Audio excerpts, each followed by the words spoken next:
Satnam, Satnam ji. Hello, yogis and yoginis. Good to see you here. Let me just set up, make sure that this time I can see the chat.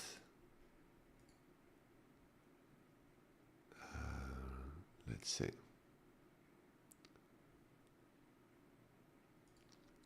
There we go.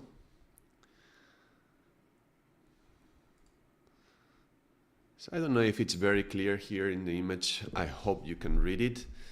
I decided to put it there, but the other day I didn't get the chat properly, and so sorry, Sohail, you were Sanam. Hello, welcome back. And I think you were sending some messages, and I missed them because my chat wasn't configured correctly. I was doing some tests before, and somehow the screen of the chat got assigned to the old one. Anyway, these things that, as a new streamer that I am, I didn't know how it worked, and I had to figure it out. So sorry about that, but hopefully this is fixed now, and we can you can see me properly. Let me just adjust a little bit the light. It's a bit dark in here, but yes, welcome back.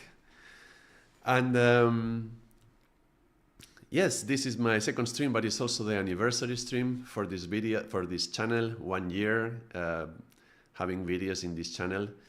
And yeah, my idea is to create a space where we can share and we can connect and we can talk to each other and we can learn from each other, can share what I learned and some others can share what they learned. So I'm glad that you are here and you connect. And so yes, first of all, before anything, Sohail, I think you were, I don't know if I'm pronouncing your name correctly, Tabatabaye. It's a wonderful surname, very interesting combination of sounds, Tabatabaye. I wonder, would you like to repeat what you were asking the other day and I didn't see? Maybe I can address it today. If you don't mind writing in the chat, and so we can talk about that. But yes, the idea today is to do a first anniversary stream and celebrating 1 year posting videos here in YouTube. And this is like a little experiment that I'm doing, but I have been having this projection, this idea of what this channel is going to become, and today I will share that with you. And but yeah, this is first of all, the idea of the channel is to create a space for Sangat. Really, we have moved from face-to-face to online, like globally on a universal scale, everyone in the planet through COVID. And for me, everything is like yin and yang. Everything dark has some light in it, everything light has some dark in it. And in this case, COVID, which was quite a tragedy for the planet in many ways that we still don't even know, like the socio-economical impact that it's going to have for the following decades. We don't really know how it impacts, and there's a lot of negative stuff about it. But I would like to say there's always something light with the darkness. So the light is that that I see right now is that we came out of our little holes, our little yogic spaces, our little yogic centers, our little ashrams, our little caves in a way, and we came out. And now we are globally connecting through many kilometers away, many miles away, and talking through the internet. And I think that's a good thing. Yoga is about union. So, union in many levels. In this case, it's about uniting different cultures and different ways to understand yoga from across the globe. And that can only be enriching for the yoga itself, for the teachings themselves. So even something that can be nasty, karmically very negative, can have some positive impact as well. And so now that we are after the big spike of COVID and the lockdowns and all that, and we are back to seeing people face to face, and we are running trainings face to face, still there is a part of us that I don't feel like we are going to go back to the way it was. So there has been a sort of evolution, or at least a revolution. I don't know if it's an evolution or a devolution, but somehow there's been a revolution on the way we're going to be communicating. And I believe online is going to stay. And so even though I don't see much streaming of actual yogic philosophy online, I see yoga classes online, many, but yogic philosophy not much. I think this is the path to go. So at least this is the call that I felt, that this is the time to start sharing here online. So I'm glad that people are connecting and we are interacting. So yes, Sohail, I asked if you could give some structure for chanting some mantra in daily basis practice. And Satnam Bea, hello, saludos a todos, saludos Bea, hello. I do the channel in English, by the way. I activated the captions, so you should be able to see subtitles if you activate them, hopefully, but I've never tried it, so if you can check and let me know if it works or not. Vea, he activado los subtítulos y si puedes clicar deberías poderlos ver, es en inglés, pero espero que en un futuro sean también traducidos en español. So the subtitles are in English right now. If you activate them, let me know if it works. But my idea in the future is to do it automatically, also appearing translated, at least to Spanish, because I am Spanish, yeah? And I have a lot of students in Spain that are waiting for me to talk in Spanish, and they may be frustrated that I'm always like, hello, I'm gonna do the yogic channel in English, and they're like, come on, because in Spain it's a challenge to understand English. So my idea is that I'm gonna be translating the videos in real time, but I don't know very much how to do this. I have to do this with artificial intelligence, and I'm not sure. If anybody knows how to do it, you can let me know. But anyway, let's go to Sohail's question then. So give some structure to chanting some mantra on a daily basis. Excellent. Okay. So from the Kundalini Yoga perspective, there is a number of mantras that we generally chant every day. And these mantras are designed to go slowly through our chakras and activate us. There are 7 mantras or 7 chakras, and they are activating our devotional aspect. Because in yoga, we do a lot of the postures, which that would be the Shakti part of us. That's more like the physical side. And mantras here is more about the devotion. So if we look at the Bhagavad Gita and you know, Krishna telling Arjuna, the 3 aspects of yoga that we should develop would be the Kriya Yoga, that would be the action, yeah? And I would include the asanas as an action that you do with the body. And then there's the Gyan Yoga, which is the wisdom, which is, I believe is what we are doing right now, right? Exploring the teachings to find wisdom. And then there's Bhakti Yoga, and Bhakti is the devotional aspect. So as I said, I see many channels who do the physical part, even though Kriya Yoga could also be part of Karma Yoga, like action, like doing service. So I see a lot of that part, but for the Bhakti and the Gyan, that's what I am missing. So that's why I'm trying to bring this online, because there is satsangs recorded from Muji, for example, who I love to listen to, and Sadhguru has many videos, and those are like pre-recorded things, right? I don't see many of these online, and so that's why I'm trying to bring this online. So the mantra chanting would be the Bhakti, and that's why it's key. It's very important to our practice, because we have to combine Shakti with Bhakti. It's like the yin and the yang. So a good mantra practice could be this. In Kundalini Yoga, we do these 7 mantras, and we will chant them at some point. I don't know if today, but maybe some other day. But the way I learn from mantra yoga now, I'll speak from mantra yoga perspective, because before I became a Kundalini Yoga, I was a mantra yogi. Now I am still a mantra yogi. And the way I learned it from my teacher is in that picture, Mas Murray. He's kind of retired now, even though he still does some programs. He has a YouTube channel as well. You can check him out. And he's a lovely man. He lives in the south of Portugal. Curiously, he moved to Portugal as well, just like me, I think before me.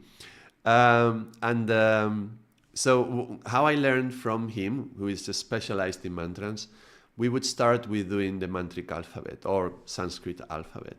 The way I have been doing it in the channel, the way I did it the last time, the way I've been doing in the mantra course. So going through the alphabet, I have it here. Let me show you for a moment. So if you haven't seen in the channel the mantra course, then I go through this alphabet. This is the whole alphabet, and it's designed in such a way that is determined on which part of the mouth is produce these sounds, and the way you produce these sounds actually is going to have an effect on different parts of the body. So when you are chanting the mantric alphabet, you are actually tuning in the whole body. And this is like a warm-up for anything else that can come afterwards. This is like, if you are going to go run 5,000 meters, you're going to want to do some warming up, some stretching, some preparation of the body. So by chanting the mantric alphabet, you are warming up and you are preparing for any kind of spiritual work that you want to do afterwards. And this is like doing exercise on every part of the body. So when you are chanting pa pa ba ba ma, you are actually working out everything around the belly, and not just physically, but also on every level, emotionally, psychologically, spiritually. So working on the abdomen would have an effect on the chakras around here, and also everything that is associated to this. And the organs. So if you have some problem with digestion, so you could go and work on these mantras here. So an example would be Sirsha Saha. Bea says, you speak English? Excellent, no worries. But I will check if the work, if it works, and will let me know. Yeah, please let me know if the subtitles are working. So one example about this Sirsha Saha, Masmare, he had a retreat. I'll share a little bit of how I met him. I was but before I do that, let me just finish saying what I was saying. So the mantric alphabet would be a good warm-up. Then the chakras would be, so the lam, lam, vam, vam, ram, ram. Maybe we can chant it as well. Chant all of them. This is a main warm-up. And then we could go into any kind of mantra that we enjoy and we want to practice. So then there is no rules really. And even this is not a rule. You could just choose whatever really opens your heart. This is about bhakti, this is about devotion, this is about love. So what would you love to chant? And you can just do that, no? As I mentioned, I do this personally, the way I do it, okay? I do this, and I'm not saying anybody has to do it like this. I'm not even recommending Kundalini yogis, they should do it like this. I'm just saying the way I do it. I first do a prayer, the Japji, in the morning, and then I chant this. And this is my preparation. Then if I do anything physical, I'm doing some physical work, some posture, some kriya, and then I am chanting the other mantras, the mantras from the Kundalini Yoga tradition. I generally chant them in the car when I'm taking my daughters to school. We chant them together, which is a lovely thing in the morning, to be together in the car and chanting mantras. This is something that I really enjoy, and I think they enjoy it as well. And sometimes we do like chant and response, like I chant Ekonkara Satanama Karta Purak Nirbha Nirvar Akal Muratajuni Saibhangur Parasa Japa. And my daughters, Hatsat Jugat Satevi Satananakasevi Sat. And we just, I don't know, it's so joyful to chant with children. Children love to chant, love to sing. At least my daughters are always singing, so it's a lovely thing to bring to them. So what I would do is this, like Sanskrit alphabet, well, first the prayer, the Japji, then the mantric alphabet, charging up the chakras, and then the other mantras. But you could choose any kind of mantras. Like sometimes instead of doing those when I'm alone, especially with my daughters, I always chant those. When I'm alone, sometimes I chant the other mantra that I put in the video, the meaning of Guru, where I talk about Ramana Maharshi, who is hiding a little bit over there, or it's a little bit over there, my Guru, my personal Guru. The Hridaya Guhara Madhye, I chant that one quite a lot. But then I can also go to any Shivaist or like Om Namah Shivaya, Om Namo Narayanaya.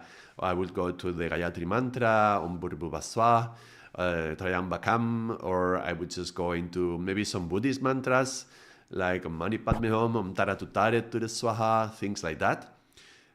So I'm saying you don't have to do this. You have to find what is good for you, and maybe even just practice many of them.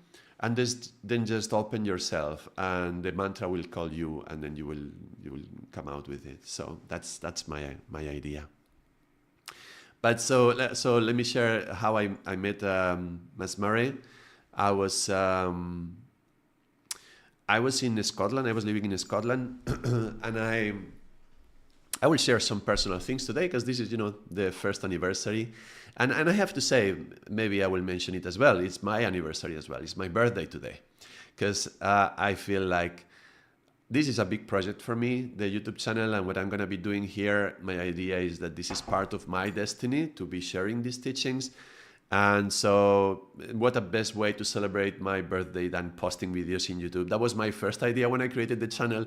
So now forever, the anniversary of the channel is going to be linked to my personal birthday. So this is how I'm linking it. And since it's a special day for me, I'm just going to change. You're welcome, Sohail. Any question, just please write it down. Yeah. So I'm going to share a little bit about my story, how I came into mantras. I always loved to chant. I always loved to make noises, particularly to. Not particularly to annoy other people on purpose, but I think some people would be annoyed in my house when I was doing particularly harmonics. I love to do these harmonic sounds like throat singing, and I don't think I even knew what it was. Just experimenting with my voice. So I studied music when I was young. So when I was in Scotland and I was coming back into the spiritual world, which, I tried to get away for a while. I mentioned that in the introduction of my channel, how I became a scientist and an engineer and agnostic, atheist, and everything you could put as to put God as far away as you can from your life. Because I mentioned I was born in a spiritual family. My parents are yogis, my sister's a yogi, and so I tried to get away. And I tried to be, I thought, as far away as I can. That's definitely an engineer. So that's what I studied. But during the time I was in university, I was in love with dreams. I particularly lucid dreaming. I thought that lucid dreaming was something very profound, that you could, work in a different state of consciousness from awake and dreaming, because that's when you become awake in the dream and you can change the dreams. So in university, I would wake up very early in the morning, like 4 or 5. This would be my sadhana. I would wake up 4 or 5, and I had a little clue. I invented this, even though later I found that it was an actual technique to learn lucid dreaming. But I invented all the techniques I had because I was never taught how to do this. But I would take a pen, and I would open it, and I would hold it like this in bed. And if my arm fell, then I would dirty my clothes, my bed sheets, so I would have to wash them. Because I was living alone, I was 17, in university, starting university. I didn't want to have to wash the bed sheets. So because I didn't want to wash them, I was holding my arm up. Because I was holding the arm up, a part of me was awake. But because it was 4 in the morning and I had slept very little, I would go into dreams. But now, by going into dreams and by being awake, it meant that I was going into dreams consciously. So I would shift from conscious to lucid dreaming straight from my consciousness. And then in that lucid dreaming world, I would do whatever I wanted. So I would, play music. I would go flying over the sky. I would be... whatever I fancied. I like, how would it be to live as a bird?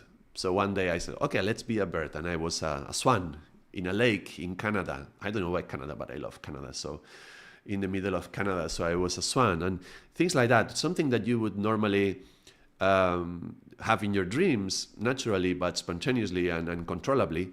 But I would create it myself to experience that. So maybe I wanted to know, how would it be to be just a point of consciousness? Not a person who sees through 2 eyes, but being able to see 360 degrees all around. So I would do that in lucid dreamings, and I would just have dreams where I'm 360 degrees consciousness, or a dream where it was only smells or only taste rather than images. So, I took my imagination in any way I wanted. So I was really, really good at dreams and lucid dreaming I developed that for about 8 years. Now, when I came, and that was fine for my mind, my scientific mind, because it's my own mind creating my own world. But when I came back into a spiritual life, then I came in contact with yoga again. And then I started doing like some asanas and a relaxation. And when I would go into relaxation, because of this capacity to connect with the dream, somehow, rather than relaxing and even falling asleep, I would go into yoga nidra naturally. I would just go into yoga nidra state. And I didn't even know what yoga nidra was. But so the first time it happened, it was quite strange. I found myself like getting outside of my body and then seeing my body and then seeing all the nadis of my body and the energy flowing through the nadis. And I was like, whoa, that's bizarre. What is this happening? Things like that, very, very strange. And so when I came out of that, I was like, what is this? What did I just experience? This was not a normal dream. This was something else, because I knew what dreams were. I was really familiar with dreams. And this was not a dream. So I was looking in the internet. Oh, one thing. When I came out of that state from the lucid dream, the yoga nidra, I heard a voice which said, "Never mind the mind." And I thought, what a wonderful sentence. Never mind the mind. That's fantastic. So I wrote it down, which I never do. I never really take notes of my dreams or even my realizations or anything. But that day, it was significant enough that I felt that I had to write it down. So I wrote, "Never mind the mind." So the next day when I went to university, I went into the computer and I was looking for what is this state that I am in.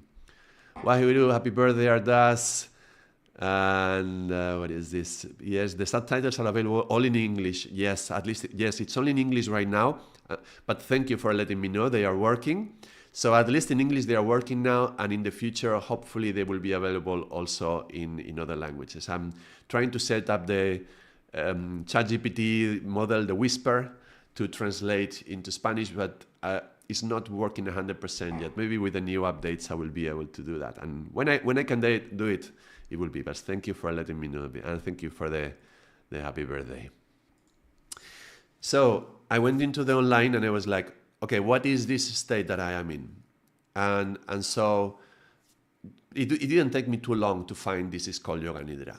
It's like a yogic sleep, but it's not sleep, but you are awake and you're in a different state of consciousness, accessing a different level of consciousness. And then astral traveling can happen, and can happen other kind of things, very, very weird. And I learned that traditionally the yoga masters would be like a guru, right? They would put their disciples into yoga nidra and they would chant the Vedas, and they would remember the Vedas afterwards because it was going straight into the memory, subconscious. So that was really exciting for me to know that we can learn on a deeper level. And yeah, I tried that. I put on the Japji, which I read every morning now. At that time, I put it as a music while I was doing lucid dreaming, and I think it was in 4 or 5 days, I knew by heart more than half of the Japji. And I don't have a strong feeling that I was a Sikh in another life, so I don't think it was just like a memory. I think just by being in lucid dreaming, it just... Sorry, I keep mixing them up. By being in the yoga nidra, the Japji was going straight into my subconscious and it was getting recorded. So that's an interesting way to learn something. And, it's a different language. I don't even speak Gurmukhi. And somehow after 1 week of listening to this, 5 days, on the weekend, I could say by heart half of it. And I knew kind of the endings of the other half. So that was very revealing to me. But going back to... sorry, I see a message, but I cannot understand what this is saying. I'm sorry, I don't understand, and I cannot really translate it right now. If you could put it through a translator, maybe DeepL, for example, online, and then put it in English, then I could understand. Thank you. I don't speak that language. Sorry. I wish I could. But coming back, that was the Japji idea, but coming back to the moment when I was coming into contact with Yoga Nidra for the first time. So I looked online and I understood, oh, this is Yoga Nidra, this is how it was used. Okay, so I want to find out more about Yoga Nidra. And I wrote Yoga Nidra in Google. When I found the name, no, when I knew, oh, this is called Yoga Nidra. Okay, so I put Yoga Nidra on Google, and the first thing that came out was a CD that some people were selling a CD and on Yoga Nidra, and it was going to a website, and it was actually Mas Mary, was my teacher. And so I clicked on the link, and it was going to a website. I said, how to enter into Yoga Nidra, and there's the CD of Yoga Nidra, and it was a shop. And right below the Yoga Nidra, there was a recording called Never Mind the Mind. So I had just come out of the state of Yoga Nidra and the previous day, and the sentence Never Mind the Mind came to my consciousness, and then I see that CD, and I'm like, okay, if my scientific mind wants to have any kind of doubts about the validity of these things, of the experiences I was having, there is no way to justify how can you just pick up a sentence that you're going to see the next day right away as you come out of this very state of Yoga Nidra. So I was like, well, I have to know this guy. Who is this man? Who is he? Mas Murray, who is he? And so I looked in the website, and he was running workshops, and he did a tour all throughout the UK and some places in France, I think, maybe Germany as well. And it was the last workshop of the tour, which is the biggest one he was doing every year, where, most of his oldest students were going, and they were doing the deepest, the deepest training, where he would go into the, like the deep pool, the deep end of the pool, let's say. And it was next week. It was the following week. And I was like, oh my God, I have to know who this guy is. I have to meet him. And so I'm going to go. But it was not so easy. Being in Scotland, and this was in the south of UK, so apparently it was supposed to be very easy. But it was like, I think it was 3 days from then. It was next week, but I think it was Friday, so it was Monday, something like that. And it was really, really hard. When you get the signs from the universe, it tells you the signs what to do, and then come the challenges. And they say, oh, you are committed? Okay, let's see how committed you are. So I had to take one train to Edinburgh, and then one airplane to Bath, I think it was. And then it was another train to some other substation, I don't even remember, and 2 little buses to get to the training space, the venue. So it was like 2 trains, 2 buses, and 1 airplane. And I had to sleep on the way as well. So complicated to get there, and so expensive as well. And I was living on a studentship in university. I was being paid to do the PhD. At that moment, I was studying a PhD on artificial intelligence, on neural networks. That's what I was doing. Neural networks on computer chips. This is the PhD I did on. And so, PhD students don't have a lot of money. but I was committed. Okay, I'm going to go. So I did this whole journey getting there, and all the way, a little bit nervous. What am I going to do? How am I going to... what do I have to do with this guy? I don't even know who he is. I had only read some stories of swamis and gurus. And I didn't know even, do I have to bow and kiss his feet or something like that? I was even thinking like that. What do I have to do? I don't even know. So what's the protocol here, right? So that was kind of funny. Now I see it as something very funny. But anyway, I met him, and yeah, that was the final retreat they were doing in a series of workshops that they were doing every year. And everybody who was there, or most of the people who were there, had been going with him for over 10 years. So that was quite incredible. So we arrived the very first day straight into the Sanskrit alphabet, and that was my going into the big pool. And I felt at home. truly, I felt like this is what I needed in my life, just chanting mantras. This is what I am. Not even what I needed, this is who I am. This is part of my identity. And I remember a deep relaxation, and Mas Maria was chanting the Bhagavad Gita, and I was just like, wow, that was, the whole week was wow. That was incredible. So, and something I wanted to share about that workshop, there was a lady there, a girl, when she came through the door, everybody was hugging her. Everybody was like, oh, wow, look at you, you're so wonderful. I didn't know her, but of course, everybody knew each other from year after year. And then they told me that this lady, when she came in 3 years before, she was in a wheelchair because she had multiple sclerosis and she couldn't walk. So, she learned the Sanskrit alphabet, and Mas Maria recommended this mantra for the legs, Sirsha Saha. And she would chant it every day, every morning, and I don't know, or every evening, I don't even remember morning and evening, but I remember she was chanting it every day for a good number of minutes, every day of her life. And 1 year after she came to that training in wheelchair, she came with crutches, I think it's called. And then the next year she came with a walking stick. And the next year was the year that I came. And she was just walking totally natural. And actually, I saw her walk and I couldn't imagine that she had any kind of problem. It was totally natural, totally normal. And yet, yes, she had also adjusted some things in her life and her diet and some other things. But she attributed the big change in her life to mantras. So this is a big circle that I did, talking a little bit about my life, to come back to the point of how mantras affect us. And how if you have an issue in one part of the body, even, like this girl in a wheelchair, chanting the mantras here, it did help her. And it's not that we need to practice yoga to cure ourselves, but we do yoga to heal ourselves. And I think there is a big difference between the two words, between curing and healing ourselves. This girl, I don't know if she got cured from multiple sclerosis. I don't even know if you can get cured from that. I would say that she managed to get out of the wheelchair and walk again. That's a pretty incredible, curative step that she had in her life.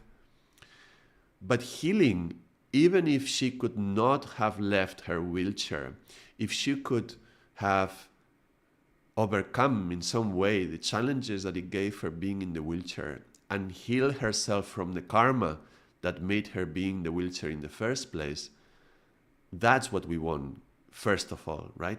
So let's say we have a disease and it's affecting us in some way, some particular problem, and we are feeling challenged and we are feeling that it is an obstacle in our destiny, something that is in the middle and it's not letting us live, not letting us live our life towards our destiny as we feel it, then shouldn't we want to work on that? So mantras can help us work on that. Meditation can help on that as well. Now, the idea is getting to a healing, meaning that you let go of anything that you feel a victim of, that you feel tension with, that you feel challenged by that and it's an obstacle. You overcome that and you get to the destiny that is for you in your life. And that may mean that you are cured from the disease or not. The disease may still be there. But when a karma comes in the form of a disease, all karmas are there because something happened in the past and therefore they have to come now for us to learn something. So are we learning something? And if we don't learn something, then the karma repeats. This is the typical. Now you have a boyfriend or a girlfriend and you have a challenge and you are in conflict and then you stop being with that person. You don't want to know anything about that kind of person anymore. And then 6 months later, you are with another person and initially it's completely the opposite. Nothing to do like the old boyfriend or girlfriend. But in a few months, the same problems come back again and maybe even worse. So it's about us. It's not about them. It's about us. What pattern are we repeating and what karma is coming back to us? If something happens to us and we don't learn from it, then there is no opportunity for the karma to be released. Sometimes it does, but mostly it doesn't. And then if it has to repeat, it has to repeat even stronger. So when we talk about healing, I mean about healing ourselves from that karma so that we let it go and we don't have to repeat that experience because we learn. So the question when something happens to us, first, it's always karma. So what have I learned from that? And can I move over? Yeah.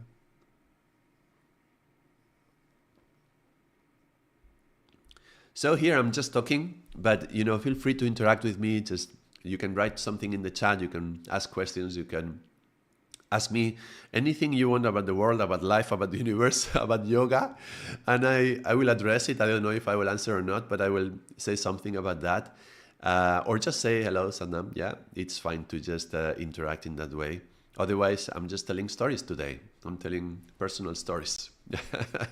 This is the anniversary stream today with the stories from Ardaas Singh. Hopefully, at least it's entertaining. Yeah, if not, interesting in some way.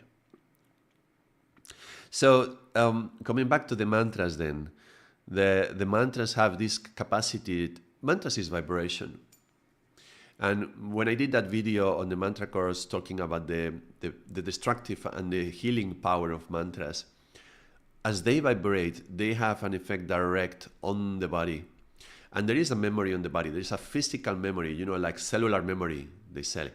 But also the other levels, emotional and energetic, of course, but it's also like a karmic imprint, yeah? How that karma came into being, how did it happen? How did it manifest in that part of the body to have that disease? So by chanting mantras on that part, you can help to heal it. I remember a good number of years ago, after I started with this yoga thing, after I came back to yoga, I saw like, why don't I just take off my glasses? Maybe I can do some meditation to heal my eyes and to see well. And yeah, let's do it as an experiment. So I did a kriya that is for the eyesight, for the eyes, and a meditation for the eyes. And I did it for 40 days. And after 40 days, I actually did see a little bit better, more clearly. The eyes were more focused in some way. But I didn't stop using my glasses. But something else happened. After doing this kriya for 40 days, I started to see many things that I wasn't seeing before. Seeing connections in the world, seeing how power moves in the world, what money is, secret societies, and things that are hidden from us that are occurring in the world and we are totally ignorant to. So in a way, I didn't stop wearing glasses, but it allowed me to open my eyes and see another another layer of the world that is behind what we generally see. And that was kind of like having eyesight. So I realized that the meditation and the kriya did their effect. It didn't cure me, but it healed me in the way that I wasn't closing my eyes to the world anymore.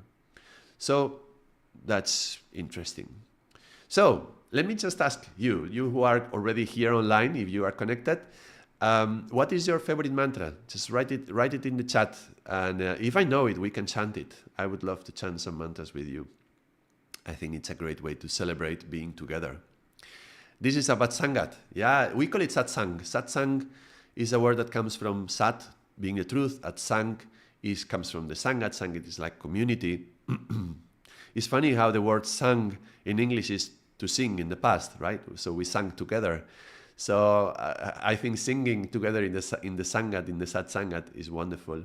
The word Satsangat sometimes is attributed to, somebody giving, questions and answers, and just, somebody can ask something, and somebody who has some access to some teachings, they can share it.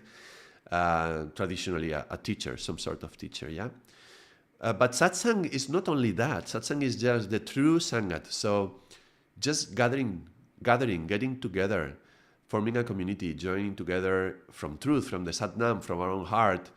This is already Satsangat. So, a good way to celebrate our Sangat is to chant. So if you have a mantra that you would like to chant, please write it in the chat. And if I know it, we can do that.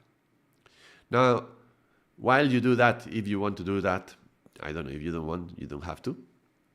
While we do that, there is something about Sangat I would like to mention. Yeah, Sangat is, for this Aquarian age that we are living into, it's of supreme importance. There is something in Kundalini Yoga we talk about, which is there is 3 steps: Dharma, Sangat, and Guru. So we are personal, we are individual, we have our own life, our personal life, and we have our own issues and our own problems, and we live isolated in some ways, in our own little 3 caves that we live. And when we are in travel, how often our tendency when we are in travel is to get even more isolated, to close ourselves down, to lock the door and get into our little cubicle, yeah?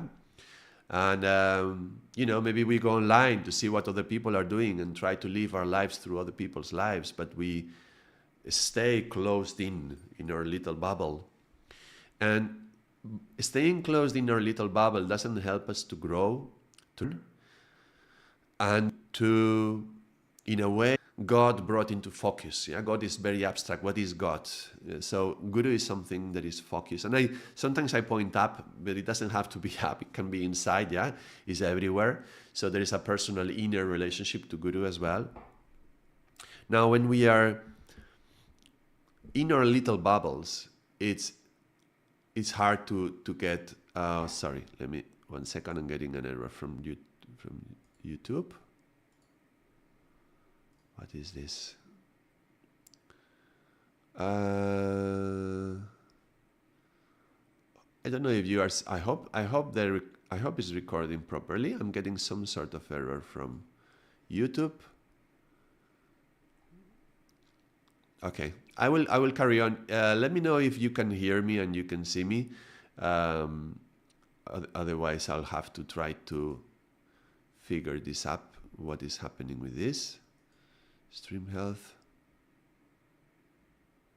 Okay, so the connection seems to be a little bit poor today. I don't know why, but I will just carry on.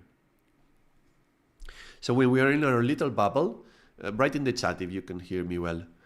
When we are in our little bubble, we are disconnected from truth, Satnam, and we are totally identified with our own issues, which are associated to our ego.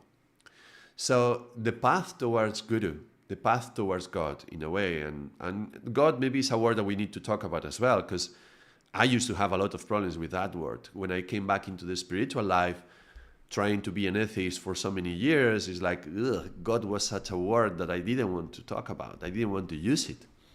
But I use it now quite freely. It wasn't always like this, I can tell you. I had a lot of challenges with that word. But so I prefer to use Guru, because Guru is like something softer to say somehow. But let's say I'm in my little bubble and I want to get to Guru. How do I do that? Well, when we're isolated in our little bubble, we are in our ego. And in order to go from our ego to Guru, that's really, really hard. That's a really strong jump. That's really hard jump. So in yoga, we say, don't just do Dharma Guru. Yeah. First, Dharma. We call it Dharma. Why? Because Dharma is your spiritual path. It's the things that you do to avoid karma. When you are aligned with your identity, your spiritual identity, when you are in tune with some teachings and you're moving in a particular direction, spiritual direction, then that is what we call Dharma. So Hel said, it was really wonderful to hear about your dreaming experiences and seeing me myself dream a lot. And from some point I found out that almost all of my dreams are events going to happen in my life. Yeah. Yes, interesting. Yeah. I think dreams have a lot about this. Let me just finish the idea of Dharma Sangat Guru and I will address this. So we are doing Dharma to avoid falling into karma and to learn from the karma and move forward and to heal ourselves. But in order to get to Guru, just with our own Dharma and isolated, we go back to our ego. And sometimes it just becomes a spiritual ego. So we're in our material ego and then we try to escape that through Dharma and then we go into Dharma, and then we feel somehow superior because look, I am a yogi and I do my practice and I know all these meditations, and then we're into spiritual ego. So to balance that is that, okay, you go into Dharma first, but then you need to go into the Sangat, Dharma, Sangat, Guru. Without Sangat, without the community which serves as a reflection, it's really, really hard to just enlighten by yourself without others, yeah, without being in the presence of others. Being in the Sangat is an opportunity to do karma seva, karma yoga or seva, yeah, we call it karma yoga or seva, to do service. And it's through service that we learn how to love, because love, the true love, it's unconditional. Now, if you want to get to excellence, to the highest you, yeah, if I want to get to my highest Ardaas or your highest Sohail, right? If you want to get to your highest Sohail or your highest Bea, right? Or whoever you are hearing this message, if you want to get to your highest yourself, can we say that you can get there without love? Isn't it impossible? True love, I mean, not the sexual or even sensual or even like attachment and I need you and if you leave me I'm gonna cry and emptiness and void. Not this that is happening on a lower level, on a second chakra level, but on the heart. True, absolute, unconditional love. Now, can we get to our highest version of ourselves without that? I don't think so. And if we want to get to true unconditional love, what's the best way to get there? Well, in yoga we say karma yoga. Seva, service, yeah? Because when you are serving, and serving means unconditional, right? If they tell you, you go to an ashram and they say, go clean the toilets. Well, if you go clean the toilets, you may not like it. Maybe you don't like cleaning the toilets, but doing seva is doing something unconditional with no conditions. They tell you to do that, you do that, because it's service. Now, by doing unconditional service, you learn unconditional love. So this is really connected. And, to do that, you need to obey. They tell you to clean the toilets, you obey, right? So the actual path is obey, serve, love, and excel. Yeah, reach your excellence, reach your higher self. So that's the path to get there. And now to do that, we need the community. And that's the way to balance myself, to be in contact with others and to find my own neutrality. So Bea says, right now I'm with the Mul Mantra 40 days meditation. Lovely. But the one which came recently and attracted my attention is Dharti Hai, Akash Hai, Guru Ramdas Hai. Yeah, it's Akash Hai, Guru Ramdas Hai. And I can clearly hear and see you. Oh, thank you, no interruptions. That's great to hear. Thank you, because I was getting some error for a while. So Dharma Sangat Guru, excellent. So we will chant this in a while, okay? I will talk a little bit more and then we can chant these mantras if you can stick for a while. So Sohail, about what you were saying about dreams, yeah? I think there are a number of kinds of dreams, different kinds of dreams. And it's a wonderful world to experience because to explore. I think even maybe somebody knows. I think in Tibetan Buddhism and Tibetan yoga, they have some practices in which they explore the world of the dreams, because the world of the dreams is very similar to the world of death. Because when we dream, we generally lose consciousness, and when we wake up in the morning, it's like, who was I when I was sleeping? Yeah, it's like you could have died and reborn again. In a way, the day-to-day awake and asleep and awake again, it's like a reflection, yeah, it's like a fractal of a life and a death and being reborn in another life. It's like a memory of that as well. So working through dreams is a great way to work in our relationship with death, because someday we're going to die. That's the only guarantee we have in this life.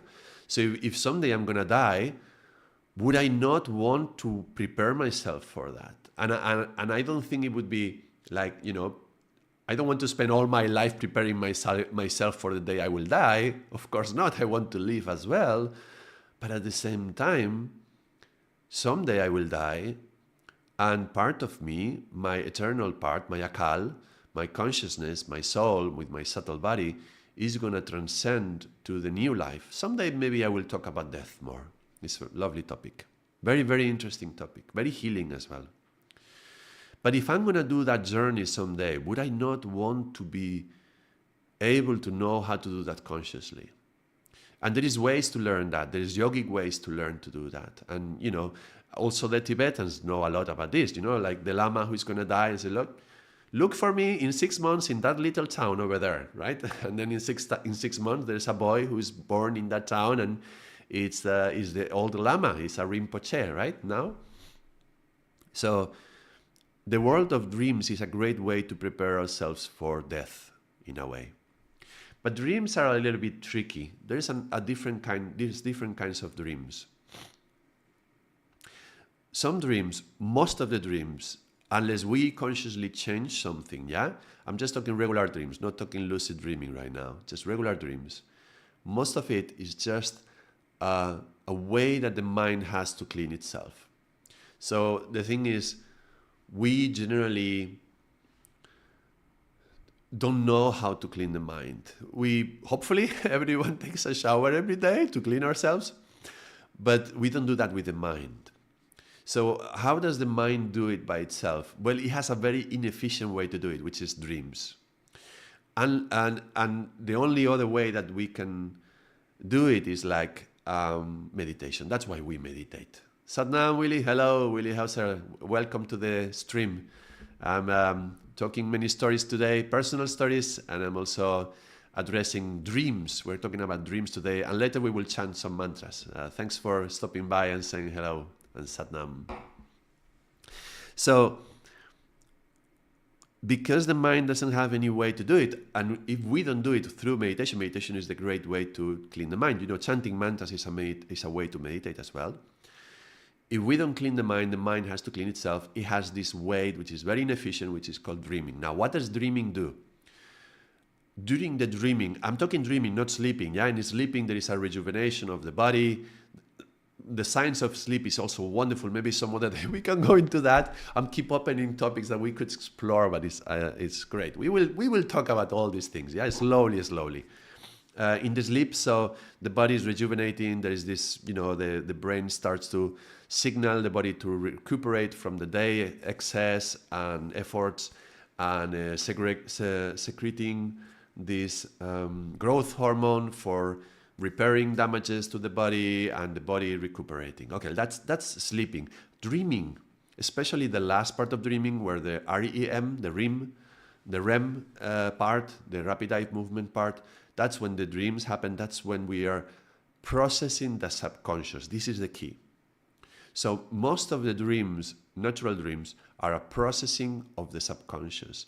So whatever we haven't processed throughout the day stays in the subconscious, and generally stays in the form of garbage. So somebody says something nasty to me, and in the moment I cannot respond. And not that I have to say anything, but I cannot just process it. It's like, why would she say anything to me? Really? Am I like that? Am I really that nasty? Why? Oh, that's horrible. And then it stays inside in the subconscious, and then that can be accumulated like garbage. And during the night, then it would come up into dreams. This is an opportunity to explore that emotion that was trapped, and I couldn't express it in that moment, and process it out. This is the thing about emotions. So there's two things that we can do with emotions. We can express them, or we can contain them. And most of the times, the problems that we have with emotions is that we contain the emotions that need to be expressed, and we express the emotions that need to be contained. It is a sign of maturity to be responsible for how we feel, and being able to choose in the moment how we express what we need to express and how we contain what needs to be contained. If we don't express or contain what needs to be done, then that gets in the subconscious, and then in the dreams it comes up. Now, it comes up and maybe gets cleared, but not automatically, maybe not necessarily, especially if it was a strong imprint, if what happened was very strong, if it really hurt me, I feel hurt. Now, that pain is maybe going to take a few nights, or maybe it will even take longer, maybe it will stay like a wound, maybe will stay like a trauma. Somebody that is constantly told they are not enough, they are not good enough, they will never be enough, they will never amount to anything. Maybe especially in their childhood, especially before they are 7 years old, but even also up to the adolescence, which when we are really, really sensitive.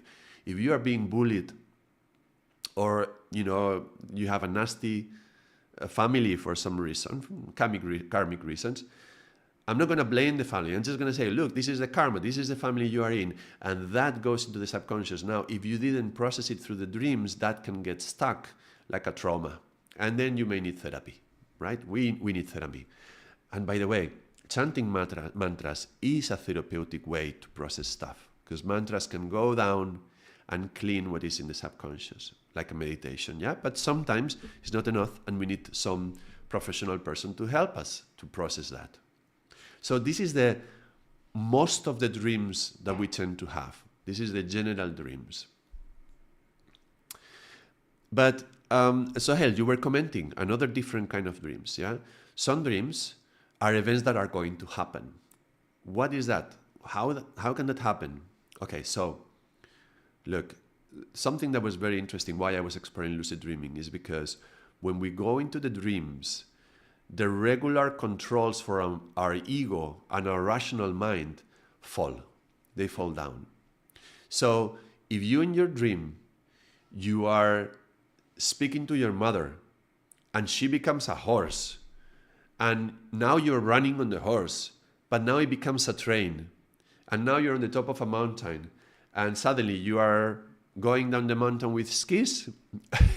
I think this is actually an actual dream I had. I think I'm telling right now because I have a memory of this. So this is probably a dream I had. Sorry, Mom. But you became a horse. Now, how can my mom become a horse and then it become a train? Well, if we were awake, our mind would say that's impossible, right? So in dreams, the possibilities get diffused, and the limits of controlling our experience, what we think is possible and what is not, they fall down. Okay, when these limits fall down, it also falls down what we think is impossible, things like being able to perceive what's going to come. So we all have an intuitive sense, an intuition, but we are not always open to it. Mostly we are closed, and mostly we have been taught to close ourselves through our education and our training when we were little, because regularly in our society we don't talk about these things. So we learn how to close the third eye, and then slowly through, if you come in contact with yoga, you can learn to open it again. I remember one girl I met in a yoga school that I was.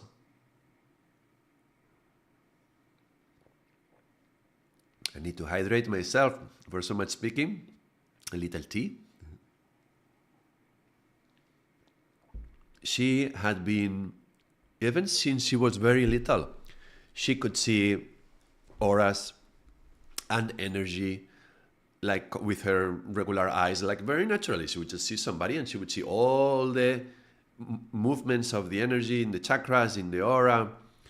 But then she was drawing it as a little girl in the school, and they were saying, no, you are not drawing it right, and you have to draw it like this. And she was kind of forced out of what she was seeing in order to see the boys and the girls the way the teacher was asking her to see it, and maybe even her family as well was asking her to see it in a particular way. Basically, they were asking her to unsee all this aura and the light and the colors.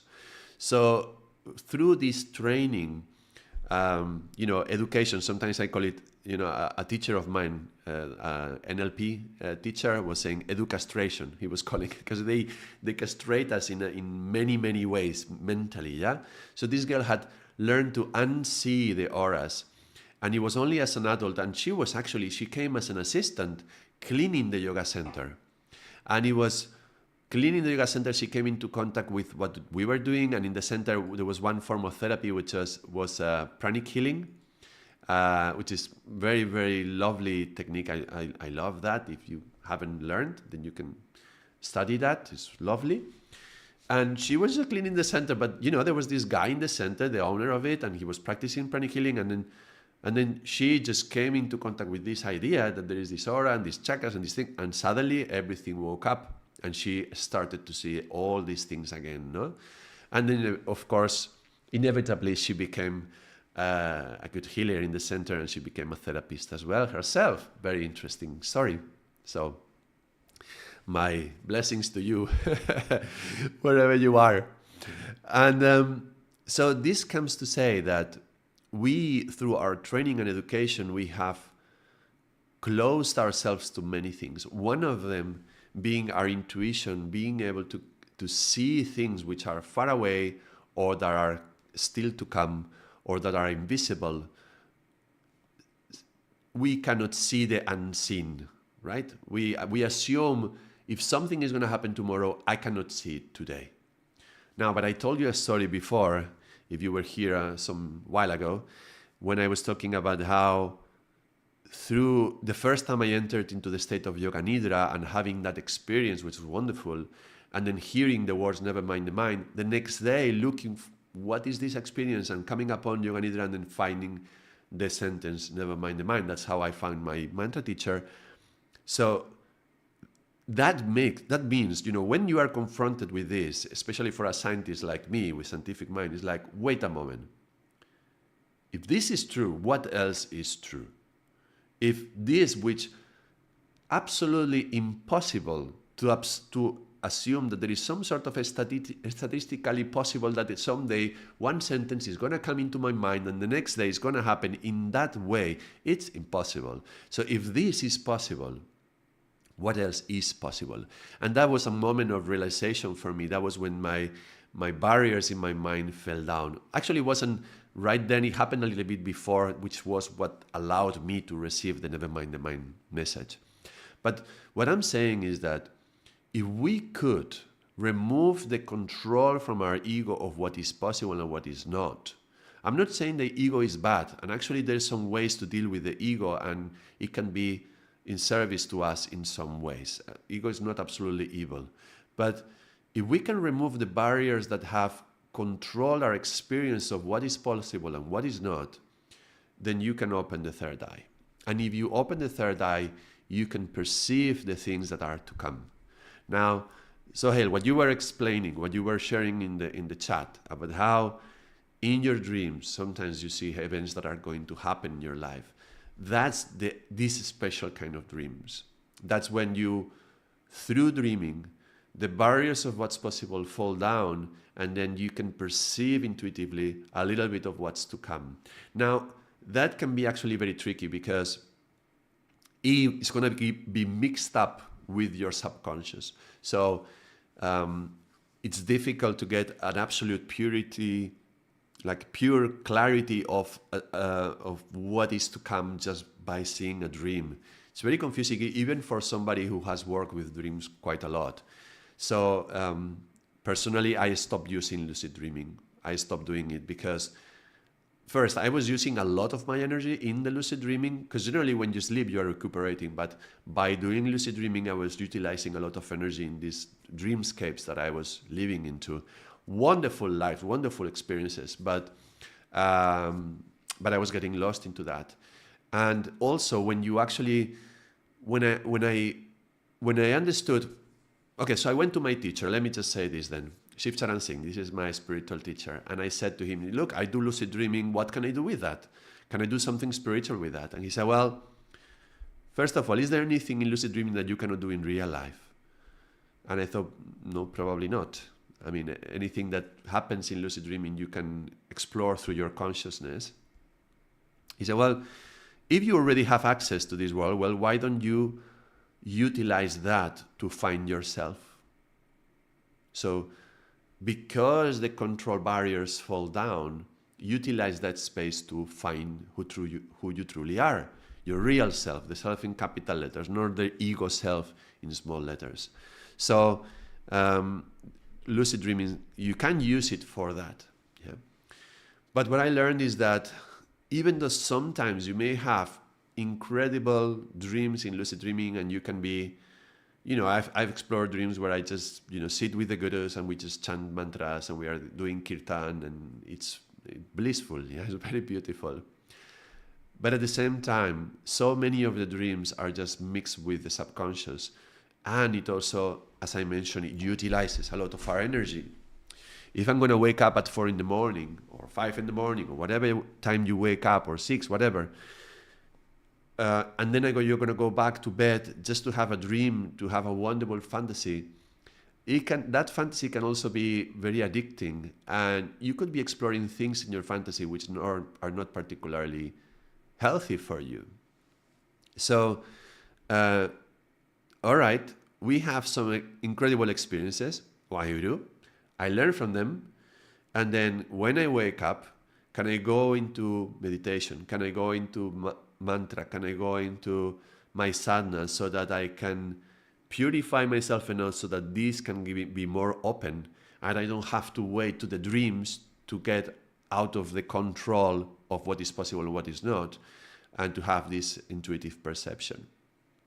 So this is to say, after having gone through all this journey, and as useful as I felt it was and necessary for my path, I'm not encouraging anybody to do lucid dreaming. I'm encouraging everyone to explore their own consciousness.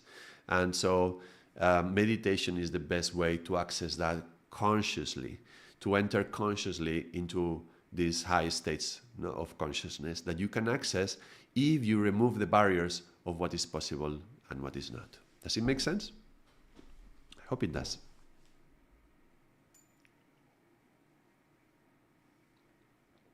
Feel free to write in the chat. If you want to ask something, if you want to comment something, you can write in the chat. Bea, I think we're going to chant one of the mantras a little bit. I think this is a good moment to do a little pause, and maybe we will continue talking a little bit. Well, I'll stay longer today. Let me just share before that. My idea for the future of this channel is to continue doing this streaming. Up until now, this last year has been every week I would post a video, and I would spend the whole week researching that video. I'm preparing the thumbnail and editing the video and all that, and it was a wonderful process to go through. And I did it very consciously, 1 year of recorded videos in order to start streaming. But my idea was always to start streaming. And then maybe, after the stream finishes, clip some bits and put them as separate videos. But my idea is this, to just share the space, to be here present, and anybody who wants to connect, we can just share, ask questions, meditate together, do things like that. So let's do a little meditation. You talk about Dharti hai, Akash hai. I will write the way I think is Dharti. Oh, let me do it with the. No, let me do it right. Let me see. Okay, 1 second. Let me prepare the mantra. Dharti hai, Akash hai, Guru Ardaas hai. And I will explain what it is. Dharti, while I'm preparing this, means earth. And Akash means ether. So, hey, Akash, hey. So we are going from the earth to the ether. Let me see if we can see it now. Okay, there we go. Does it work? Hopefully. Okay. André Zeta, estou maratonando os seus vídeos, ótimo conteúdo. Obrigado, André Zeta. Cumprimentos. André Zeta is saying that they are watching my videos as a marathon and enjoys the content. Thank you very much. Estou a pôr muito com subtítulos nos vídeos, estou a pôr subtítulos em português, mas ainda não consegui fazer online nos streams. Espero que num futuro consiga fazer subtítulos. De momento, os subtítulos são em inglês. Espero que possa perceber bem. Obrigado. So I'm just saying that hopefully in the future I will have better subtitles for the streaming of the languages. But so Dharti hai. Dharti is earth. Akash is ether. And so when we are talking about earth and ether, is like the 5 elements. And this we call it the tattvas: earth, water, fire, air, and ether. So it's going from earth to ether. It's a way to saying like from the more gross to the more subtle. And then Guru Ramdas He. Guru Ramdas is the 4th guru of the Sikh Dharma tradition. And thank you, Wairu. And Guru Ramdas is considered the Lord of Miracles. Yeah, he would be called. And if somebody needs healing, you can call to Guru Ramdas.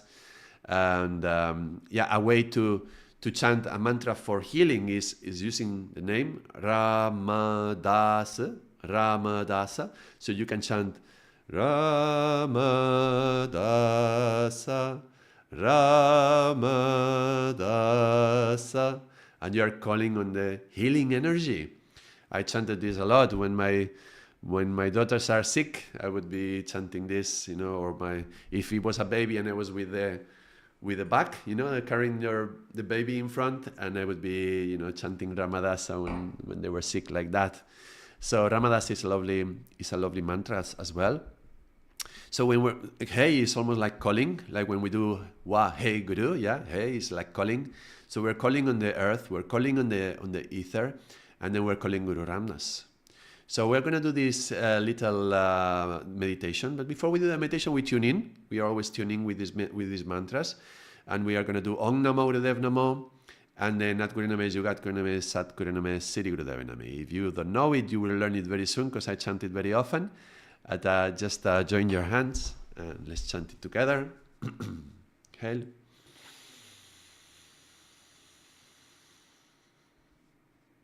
Exhale deep.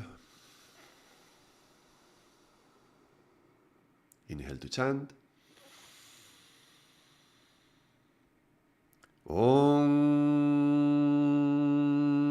Namo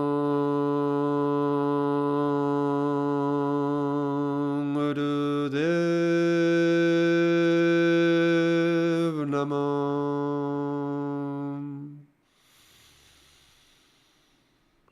Om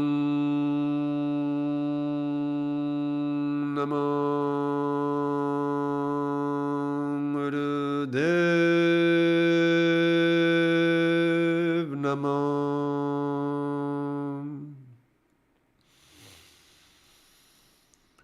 Om Namo Gurudev Namo.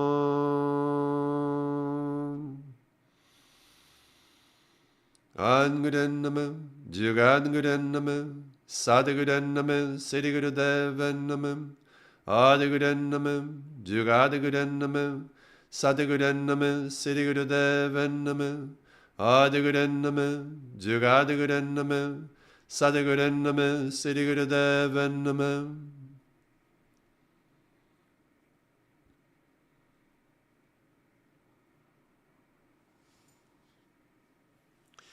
Om Namo is to tune in with the line of teachers, and that's the mantra. That's the way we generally do it in the Kundalini Yoga tradition. And At Kuriname, Yugat Kuriname is the way we ask for protection, asking the Guru from protecting us. Let me just see. Bea, do you have any particular way that you chant the meditation? There's a number of meditations with Dharti He. I wonder if you are practicing a particular one. Maybe we can do the one you do. Well, otherwise we'll just do the way I generally do it, or one of them. But let me see. 1 second. Okay. So we're going to do one that is very common with the Dharti He. There is a few of them. So Dharti means earth. So we're gonna do a movement with the arms. I think this is called celestial communication. When you are moving the arms, you are communicating. It's a celestial communication. It's a communication with the celestial beings, right? Celestial is like the planets, yeah? It's like a universal communication. Why? Because we all move our arms when we talk. And by the positions of the body, different states of consciousness, they get stored in the body. So when we are fearful, we close our heart and things like that, right? So the body has some way of communicating. In Spain, we talk a lot with the hands. Italians even more. So when you use the hands and the arms in the meditation, you are communicating in a deeper level. So let me just show you how this meditation is, using the arms and then tuning into the meaning of the words. Let me put the words again. I remove them for the Om Namo. Here they are. And so we can practice this meditation. Now, Dharti means earth, which means we're going to bring the hands down towards the earth, like this. So you point down towards the earth, and you have to imagine the earth. You can imagine it like a gray color, like you are sitting on sort of gray earth color. Satnam GIY. I think I've seen your messages before. You've been in my channel before. I've seen your comments in my videos. Thank you for stopping by. Satnam, we're going to do a meditation with Dharti Hey. Thank you for saying hello. And so the fingers point down. I will demonstrate it again in a moment. Dharti Hey. And you imagine you sense some sort of grayish, reddish color. Yeah, gray, reddish color. And then you bring the arms up like that. This is the old mudra. This is called like one of the most ancient mudras for prayer. Yeah, with the fingers are open like that, but the arms are straight. 60 degrees. I have a video on 60 degrees in the channel. If you're interested to know more about why 60 degrees is fascinating, why we do this 60 degrees, really interesting for the brain. Somebody recently also put in a comment in the video for 60 degrees, mentioning how 60 degrees angle is the equilateral triangle. So we find equality through the 60 degrees. Very interesting point as well. So Dharti Hey, we point down towards the earth. Akash Hey, we point up towards the heavens, even though, it's ether. It's not really heavens, it's ether. And then Guru Randas Hey, we bring the hands to the heart. Left hand first, right one on top, and we put them in the center of the heart, and the spiritual heart in the center of the chakra, not on the physical organ, but the actual chakra. So we're going to be chanting, I'm going to be chanting, and I encourage you to chant as well, because when we chant we have maximum effect. And then you move the arms as well and create that connection with the heart. And when we connect to the heart, we connect to Guru Ramdas, and asking for this healing if you need healing, or healing others if you want to heal some others.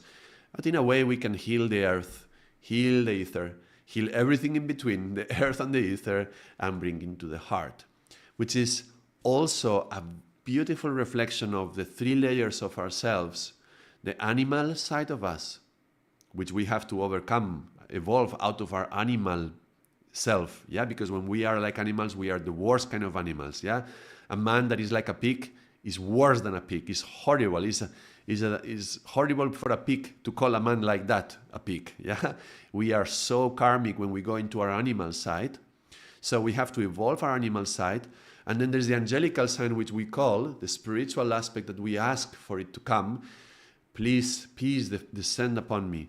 Compassion, make compassion descend upon me. Yeah, grace, make grace come. May mercy come. We ask for these virtues to come. And then, but we are not angels. We are not animals. What are we? Humans in between.